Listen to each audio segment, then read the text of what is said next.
Bismillah ve elhamdülillah ve salatu ve selamu ala Rasulillah. Amma ba'd. Assalamu alaikum rahmatullahi ve barakatuh. Hurmatly dostlar. Sabaqtara sulantabız. Jin jana şeytanlar alamy ötürücü meseleler jinlerden, şeytanlardan adamlarga deneylik taraptan bolgon ziyany. Murunku sabaqtarda epilepsiya, talma masalesini ötüp кеткенбиz. Ошо шайтандар жана жиндер адамдарды эпилепсия жана талма акыбалына алып келиши тууралуу баяндап жана аныктап кеттик. Ал маселени бүгүнкү күндөн баштап киреше турган маселебиз ошо дене тараптан таасир эте турган шайтан жана жиндердин зыяны. Бул сыйкыр аркылуу, сыйкыр, сихр. Сыйкыр бул акыбал, бул сыйкыр дагы албетте талмага жана ошол эпилепсияга, ошо адамды өзүн жоготуу акыбалына алып келет, албетте. Андан дагы бул сыйкырдын ушундай түрлөрү бар. Өлүмгө алып келиши ыктымал, ооруга алып келиши ыктымал, акылын жоготууга алып келиши ыктымал, жана аял менен эркектин ортосуна ажырашууну алып келиши, ошондой түрлөрү дагы бар. Мындайча айтканда ысытма, суутма маселеси. Бирок ушул кандай гана түрү болбосун, сыйкырдын түрлөрү өтө көп, албетте. Бизге маалым түрлөрү бар, жана маалым эмес түрлөрү бар. Бүгүнкү күндө бул сыйкыр маселеси өтө жайылып кеткен биринчиден, экинчиден өтө көп түрлөргө бөлүнүп кеткен. Албетте бул ошол табиятында адамдардын арасындагы табиятында жаман адамдардын себеби менен ошол табиятында шайтан адамдар бар. Жана албетте жиндердин арасында шайтандардын ошо келиши менен болгон бир акыбалдар. Бирок ушул кандай гана түрү болбосун, сыйкырдын кайсы гана түрү болбосун, бунун баары таасир этет бир гана Аллахтын каалоосу менен. Аллах Таала Куранда айткандай: "Ва ма хум бидаррина бихи мин ахадин илля биизниллах" дейт. Аллах Таала Куранда айтат: алар ошол сыйкырдын себеби менен бирөөнө дагы зыян келтирбечи, зыян келтирсе дагы бир гана Аллахтын каалоосу менен дейт. Албетте эч ким эч нерсени Аллахтын каалоосуз кыла албайт, албетте. Бардык нерсеге Аллахтын каалоосу албетте астын жүрөт. Албетте бул сыйкырчылар кандай, бул сыйкырчылардын иштөөсү кандай? Албетте буларга шайтандар жардам берет. Жин шайтандар жардам берет. Бул жанагы акыбалдарды кылыш үчүн адамдар өздөрү бул нерсени кыла албайт эч убакта. Жана шайтандардын жардамы менен гана кыла алышат. Жана бул сыйкыр шайтандардын амалынан. Мындайча айтканда, жакшы ыймандуу, Аллахка умтулуучу, Аллахка үмүт этип Аллахтан корккон пенделердин амалы эмес бул. Албетте бул шайтандардын,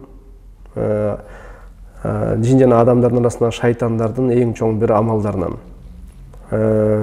Жана бул шайтандардын амалдарынан экендигине далил Аллах Таала Куранда айтат: "Юаллимуна наса сихр" дейт. Алар, ошо шайтандар, адамдарды сыйкырга үйрөтүшчү дейт. Бул нерсе кандайча шайтандар бул сыйкырчыларга жардам берет? Албетте жөндөн жөн эч ким эчтеке кылбайт. Албетте талап кылынган нерсеси бар. Жана бул сыйкырдын күчтүүлүгү ошол сыйкырчынын шайтандарга кылган кызматынын күчтүүлүгүнө жараша болот да, мындайча айтканда. Канчалык ошол күнөө иш күчтүү болгон сайын ошончолук сыйкыр күчтүү болот. Ошол эң күчтүү, албетте эң күчтүү сыйкырчылар булар ширк кылышат, Аллахка шерик келтиришет албетте. Жана ар кандай ыкмалар менен, мисалы үчүн Куранды ошол нажастар менен жаман кылышып, ушундай же мисалы үчүн Аллахтан бөлөгүнө курбанчылык кылышат. Ошол жин шайтандардын бир чоң бир падыша түрлөрү бар, падышалары бар. Ошолорго курбанчылык кылышат. Жана ушундай бир чоң күнөөлөр менен, ошолордун себеби менен шайтандар албетте буларга дагы чоң бир кызмат кылышат. Мындайча айтканда бул эмне? Эки тараптуу келишимдин негизиндеги иш болуп эсептелет. Негизи сыйкыр деген бул эмне? Бир аз аныктамасын токтолсок, алымдардын сөздөрүнө токтолсок, бул түйүнчөктөр, кара дубалар жана сөздөр, айтылуучу сөздөр жана жазылуучу сөздөр, же бирдемке жазылат бул сөздөр, же тил менен айтылат, же ушундай бир иштер, бир нерсенин бир жасоо менен сыйкырланган кишинин денесине, же жүрөгүнө, же акылына таасир берилинет, ага түздөн түз аны менен мамиле кылбай туруп эле. Мындайча айтканда, алыстыкта эле, аны көрбөй туруп эле, ушул ар кандай түйүнчөктөр менен, ар кандай кара дубалар менен, өзгөчө бир сөздөр менен, мындайча айтканда, коддор бар, шрифттер бар, ошол сөздөр менен ошолорду айтып, күбөрөнүп, шыбыранып, же бирдемкеге жазып, ушул нерселердин себеби менен, мындайча айтканда, ушул нерселер менен шайтан менен байланыш болот, жана шайтан ошол жанагы сыйкырланган кишинин денесине, же жүрөгүнө, же акылына таасир этет албетте. Жана бул өкүмү, бул акыйкат, сыйкыр акыйкат, бар нерсе деген сөз, жок эмес. Себеп дегенде четке каккандар дагы бар. Бирок сыйкырдын бар экендигине жана акыйкат экендигине далилдер мына Куран жана сүннөттө көп келет албетте. Демек айтып кеткен аяттар бул ошол сыйкырдын акыйкатына далил болуп эсептелет. Жана далилдерге токтолсок, Аллах Таала Куранда айтат: «Вастархабухум ва жау бисихрин азим» дейт. Куранда Ал-А'раф сүрөсүнүн 116 аятында ошол сыйкырчылардын акыбалын, Муса алейхиссалам менен таймашып аткан акыбалын сүрөттөп бизге кабар берип атат. Ал сыйкырчылар дейт, адамдарга коркууну салып, анан өтө күчтүү сыйкырды алып келишти дейт. Бөлөк аятта, мисалы үчүн Фалак сүрөсүндө Аллах Таала: «Кул аузу би раббил фалак, мин шарри ма халак, ва мин шарри гасиқин иза вақаба, ва мин шарри наффасати фил уқад». Мына ушул аятында Аллах Таала айтат: «Ва мин шарри ан-наффасати фил уқад» дейт. Бул ушул коргонуучу сүрөлөрдө айтылат. Бул сүрөлөрдү Фалак менен Насты, ушул Настын ушул сүрөсүндө Аллахтан коргонуу сурайм эмнеден дейт? Түйүнчөктөргө үйлөөчүлөрдүн зыянынан деп атат. Мындайча айтканда, сыйкырчылардын зыянынан коргонуу сурайм деп бул аятта Аллах Таала кабар берип атат. Мындайча айтканда, эгерде бул сыйкыр акыйкат болбогондо, Аллах Таала бул сыйкырдан коргонууну эмне буйрумак эмес деген сөз. Жана дагы бир далилдерден, эң күчтүү далилдерден болуп эсептелет, бул пайгамбарыбыздын сыйкырланганы. Баарыбызга маалым болот бул окуя. Пайгамбарыбыз ошо жашоосунда бир сыйкырланган, өзүнүн эле кызматчы, ошол баласы яхуди болгон деп келет бир кабарларда. Ошол кызматчы баласы Лабид ибн Асом деген яхуди пайгамбарыбызды сыйкырлаган. Ошол яхудилердин талабы менен улам келип эле эмете бергенде, анан кийин пайгамбарыбыз ошо хадисте келет, тарагы менен, анан бир канча ошол чачтар менен сыйкырланган. Сыйкыр да күчтүү сыйкыр болгон албетте. Пайгамбарыбыз өзү билген эмес, ооруй берген. Мындайча айтканда бирдемкени кылдым деп ойлогон, бирок кылган эмес акыйкатта. Сыйкыр өтө күчтүү болуп эле ошол ооруп, бирок себебин билген эмес. Анан бунун себебин Аллах Таала албетте ачып берген пайгамбарыбызга, хадисте келет. Ошол пайгамбарыбыз түшүндө эки периште келет. Бирөөсү баш жагына отуруп, бирөөсү бут жагына отурат. Анан экөө сүйлөшөт. Бирөөсү айтат, баш жагындагысы буга эмне болду дейт пайгамбарыбызга саллаллаху алейхи вассалам. Экинчиси айтат, бул сыйкырланган дейт. Анан ким сыйкырлады дейт. Дегенде ошо Лабит ибн Асам сыйкырлады дейт.